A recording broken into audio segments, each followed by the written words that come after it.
What's a copy editor? A copy editor is the guardian of his newspaper's character and reputation. If the Pope did say shit, you're going to quote him? You better. I'd fire you. I don't think that ignorance is any basis for the progress of language. And language does progress.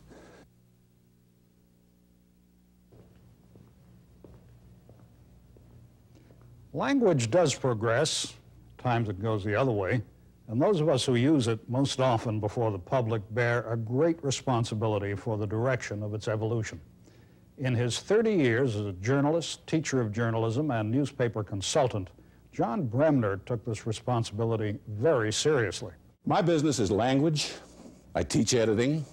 Things like accuracy and consistency and suspicion and imagination and fairness and general knowledge and saturation and the liberal arts and all that stuff.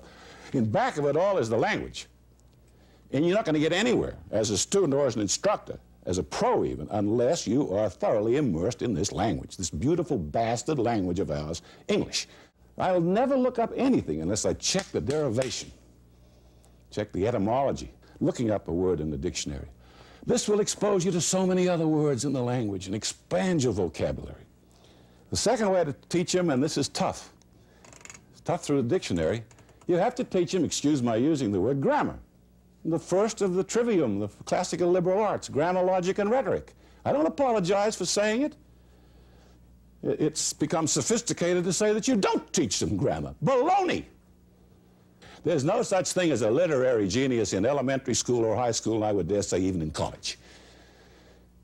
Do, a deer, a female deer, re, a drop of golden sun, do, re, mi, fa, sol, la, ti, do.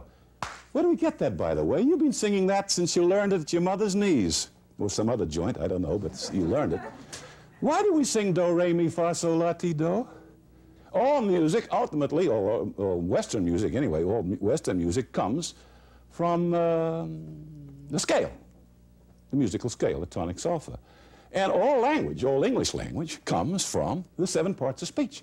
And one of the tricks in learning the language to become a master of the language is how to put these things together. That's what's called syntax. You get into logic then, how to put them together logically. And then you get into rhetoric, not the debasement of the word rhetoric as we have it today. That's a bunch of rhetoric or campaign rhetoric.